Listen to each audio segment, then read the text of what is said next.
Bismillahirrahmanirrahim. Pembacaan kitab Muhammad sallallahu alaihi wasallam Al-Insanul Kamil masih melanjutkan Kamalu Khalqil Qalbil Muhammadi, sempurnanya penciptaan hati Nabi Muhammad sallallahu alaihi wasallam. Qala al-muallif rahimahullahu taala wa nafa'ana bihi wa bi ulumi fid dharain amin. Kamalu khalqil qalbil Muhammadi ila an qal wa qala al-hafidhu al-Qastalani aidan inna jami'a ma warada min syaqqis sadri wa istikhrajil qalbi wa ghairi dhalik minal umuril khariqati lil adah. Dan berkata al-Imam al-Hafidh al-Qastalani, kemudian sesungguhnya seluruh apa yang diriwayatkan min syaqqis sadri, dari pembelahan hatinya Nabi sallallahu alaihi wasallam, pembelahan dadanya Nabi sallallahu alaihi wasallam, wastikhrajil qalbi, dan pengeluaran hatinya Nabi sallallahu alaihi wasallam. Pada 2 minggu yang lalu pertemuan kita sama-sama membahas bahwa Nabi sallallahu alaihi wasallam dadanya dibelah 4 kali, dan selama 4 kali, sebanyak 4 kali itu juga hatinya Nabi dikeluarkan oleh malaikat Jibril. Nah, pembelahan dadanya Nabi sallallahu alaihi wasallam dan dikeluarkannya hatinya Nabi sallallahu alaihi wasallam, wa ghairi dzalik, dan selain itu, selain dibelah dadanya, dikeluarkan hatinya, yaitu ada lagi dicuci dengan air Zam-Zam, yang airnya itu ditempati dalam sebuah tempat yang terbuat dari emas.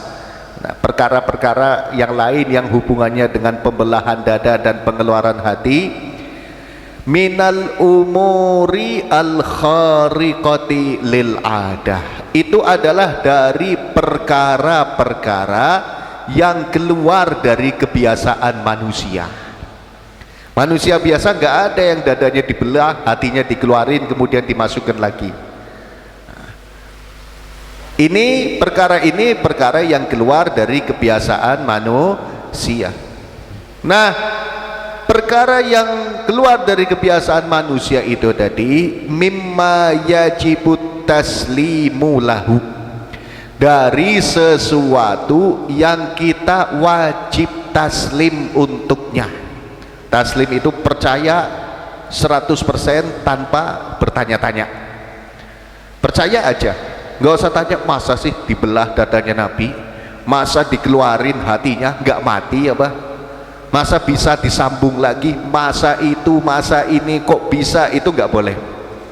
Ini perkara yang kita harus taslim, pokoknya percaya 100%, pasrah, udah nggak perlu dibahas. Dunat ta'arrudi lisorfihi an haqiqatihi, tanpa berusaha untuk memalingkan hal itu dari hakikatnya. Nah, kita dengar nih, Nabi dadanya dibelah 4 kali, hatinya dikeluarkan 4 kali, dan perkara-perkara yang lain yang keluar dari kebiasaan manusia. Percaya, taslim, udah nggak perlu kita berusaha memalingkan dari hakikat yang terjadi. Oh, mungkin itu Nabi cuman mimpi. Oh, mungkin nggak dibelah beneran. Oh, mungkin itu cuman bayangan. Wah, itu nggak masuk akal, nggak perlu kita seperti itu. Wajibnya kita percaya, pasrah, tunduk, taslim. Nggak perlu di tafsir yang mengeluarkan dari hakikat kejadiannya. Li solahiyatil qudrah, karena kemaslahatan kudrahnya Allah subhanahu wa ta'ala. Ya, memang Allah maha mampu, jadi Allah menciptakan kejadian seperti itu, memerintahkan malaikat Jibril untuk membelah dadanya Nabi dan mengeluarkan hatinya Nabi. Itu sesuatu yang Memang Allah maha mampu. Kenapa kita nggak percaya? Kenapa kita mau berusaha mentafsiri dengan tafsir-tafsir yang tanpa dasar? Fala yastahilu syai'un min dzalik. Nah, kalau kita sudah kembali terhadap takdir Allah, maka tidak ada yang mustahil sedikit pun dari hal itu. Nggak mustahil kalau kita ingat Allah maha mampu. Jangankan cuman menciptakan kejadian pembelahan dadanya Nabi, jangankan cuman mengeluarkan hatinya Nabi, menciptakan alam semesta aja Allah mampu, menggerakkan segala sesuatunya aja itu kemampuan Allah subhanahu wa ta'ala. Jadi nggak ada yang mustahil, nggak perlu ditafsiri. Seperti Isra Mi'raj. Isra Mi'raj itu sekarang banyak yang bukan banyak, ada sebagian yang mengatakan Isra Mi'raj kayaknya cuman lewat ngimpi.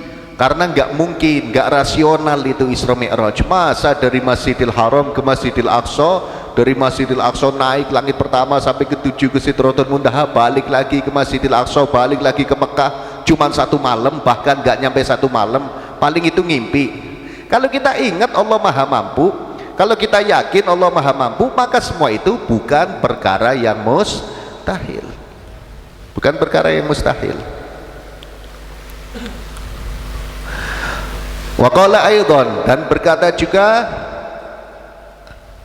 waqala Suyuti, berkata Al-Imam As-Suyuti, wa ma waqa'a min jahalatil asri, dan apa yang terjadi min ba'di jahalatil asri, dari sebagian orang-orang bodoh yang ada dalam zaman, dari zaman ini,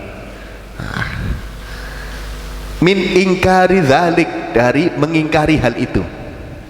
Jadi orang yang mengingkari tentang pembelahan dadanya Nabi, orang yang mengingkari tentang dikeluarkannya dadanya Nabi, menurut Imam Suyuti itu orang-orang bodoh. Karena kenapa kok dikatakan bodoh? Ini sesuatu yang sederhana. Kita yakin Allah maha mampu, selesai. Kenapa harus dibahas-bahas? Kenapa harus diingkari?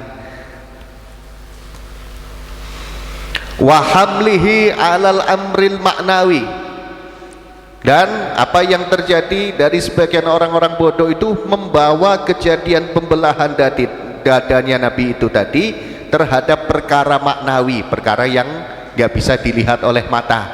Enggak, itu bisa dilihat oleh mata. Buktinya ketika Nabi SAW pertama kali dibelah dadanya, saat itu Nabi sedang main sama teman-temannya. Teman-temannya ngelihat semua.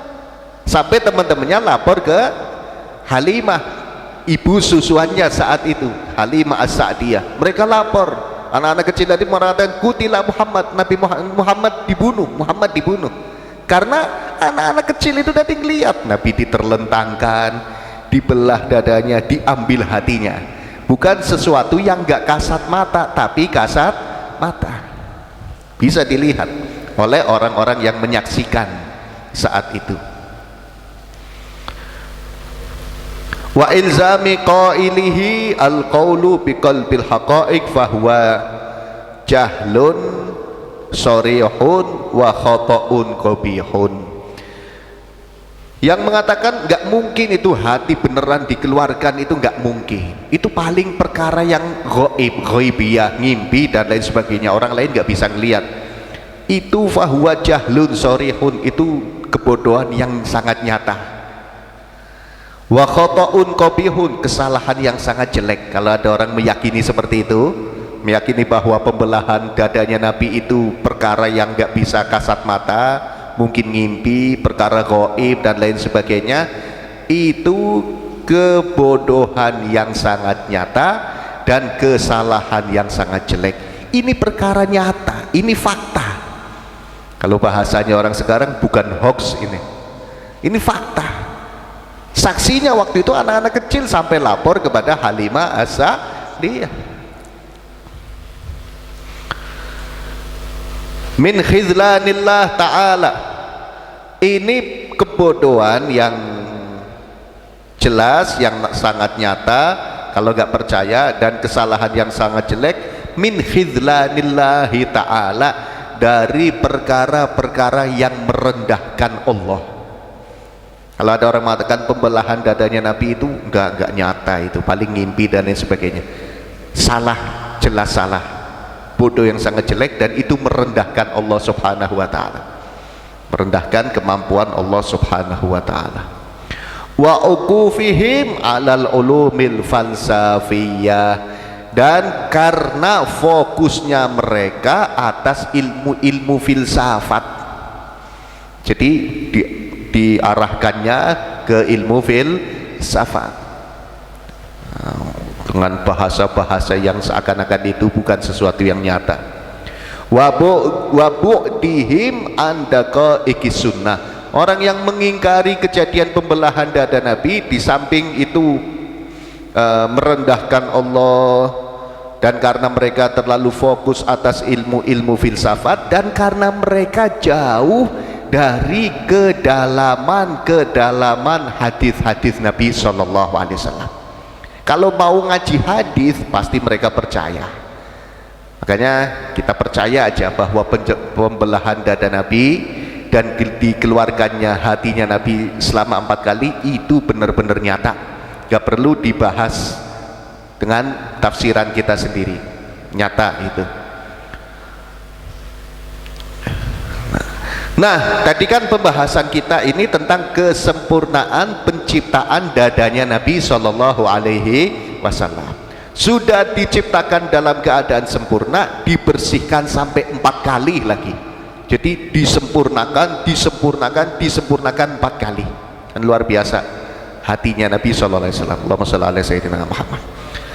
Nah, hati yang sempurna itu tadi diberi keistimewaan yang Allah nggak memberikan kepada selain Nabi. Apa itu? Di sini dijelaskan, laqad a'tallahu ta'ala rasulahu sallallahu alaihi wasallam yakdhotal qalbi, dan telah memberikan Allah subhanahu wa ta'ala kepada Nabi Muhammad sallallahu alaihi wasallam yakdhotal qalbi, kesadaran hati. Hatinya Nabi itu selalu sadar. Kalau kita kan matanya melek aja, hatinya kadang nggak sadar. Sampai ada orang ngomong samping kita nggak ngeh kita, tadi ngomong apa? Berarti hati kita kadang nggak nyambung. Lah Nabi itu hatinya selalu sadar. Hatinya selalu sadar. Sadar apa? Fi tawajjuhin ilallahi ta'ala, sadar selalu menghadap Allah. Nah, kita kadang sholat aja hatinya nggak menghadap Allah. Kita ini kadang sholat hatinya kemana-mana. Yang takbir ingat motor belum dikunci, yang takbir ingat uang masih belum diambil, macam-macam. Nah, kalau Nabi SAW hatinya selalu fokus, sadar, fokus kepada Allah subhanahu wa ta'ala. Wa wa'yin anhu, dan selalu siap mendengarkan firman dari Allah subhanahu wa ta'ala. Daimaini, fokusnya kepada Allah, siap mendengarkan firman dari Allah. Daimaini, itu terus, nggak ada lupanya. La ta'tarihi ghaflatun, nggak pernah Nabi itu lalai dari Allah, nggak pernah Nabi itu lupa dari Allah, nggak pernah Nabi itu hatinya nggak ngeh, nggak fokus, nggak pernah. Wala yatra ala qalbihi syaibatu naumatin, dan tidak pernah mempengaruhi atas hatinya Nabi sallallahu alaihi wasallam pengaruh tidur. Maksudnya kita kan kalau kesirep gitu hatinya udah nggak inget. Makanya kadang ada orang naik motor, naik mobil ngantuk nabrak karena hatinya ikut tidur. Naik motor tahu-tahu di sawah karena hatinya ikut tidur, padahal baru apa ya, kalau orang sini ngeliep paling 1 menit, wah udah macam-macam itu efeknya. Nah, Nabi nggak pernah kesirep 1 detik pun, nggak pernah. Allahumma sholli ala sayyidina Muhammad. Lah kalau Nabi tidur, matanya yang tidur, hatinya nggak tidur. Tanamu ainahu wala yanamu qalbuh. Di antara mukjizatnya Nabi adalah matanya tidur tapi hatinya enggak tidur. Allahumma shalli ala sayyidina Muhammad. Walidha kanat ru'yahul manamiyah min jumlati turukil wahyi wa anwa'ih. Oleh karena itu ada mimpinya Nabi sallallahu alaihi wasallam termasuk dari jalan-jalan datangnya wahyu dan macam-macam cara datangnya wahyu. Kalau kita dengar bahwa Nabi mimpi, kita dengar riwayat Nabi mimpi, kemudian mimpi itu disampaikan oleh Nabi kepada umatnya, jangan kita mengatakan oh, itu kan cuma mimpinya Nabi. Mimpinya Nabi itu beda dengan mimpinya kita. Mimpinya Nabi itu termasuk dari macam-macam cara datangnya wahyu. Karena mimpinya Nabi itu bukan mimpi sembarangan mimpi. Mimpinya Nabi itu mimpi sadar. Nabi itu kalau tidur bangun tahu semua kejadian yang terjadi di saat Nabi tidur. Seandainya Nabi tidur, sampingnya ada orang ngobrol, kemudian setelah Nabi bangun, Nabi akan ngulangi obrolan orang yang di sampingnya. Karena hatinya nggak ikut tidur. Beda dengan kita, matanya melek, kadang hatinya tidur. Kemudian kita lebih sering ingat Allah daripada lupanya. Amin. Jadi jangan sesekali mengatakan masa itu kan cuma mimpinya Nabi. Mimpinya Nabi itu beda karena hatinya selalu sadar. Beda dengan manusia biasa. Ini diantara kesempurnaan yang ada di hatinya Nabi SAW. Hatinya selalu sadar, nggak pernah lalai. Nah, kama anna naumahu la yangkudu wudu'ahu. Sebagaimana tidurnya Nabi SAW tidak membatalkan wudhunya. Kita kalau tidur wudhunya batal apa enggak? Batal, karena ketika tidur akal hilang. Ketika tidur akal hilang. Nah, hilangnya akal itu termasuk perkara yang membatalkan wudhu. Kalau ada orang tidur duduk, maaf, posisi lubang duburnya itu rapat, kemudian melek masih seperti itu, wudhunya nggak batal karena nggak ada kemungkinan bisa keluar kentut. Tapi kalau tidurnya seperti ini, bangun-bangun udah sujud, nah, itu batal karena waktu sujud bisa jadi keluar angin dari lubang dubur. Nah, Nabi SAW tidur nggak batal wudhunya. Kenapa? Karena akalnya nggak hilang, kesadaran hatinya nggak hilang. Makanya jangan diambil riwayat, jangan diambil hukum. Kata kiai, Nabi itu kalau wudhu, kalau tidur wudhunya nggak batal.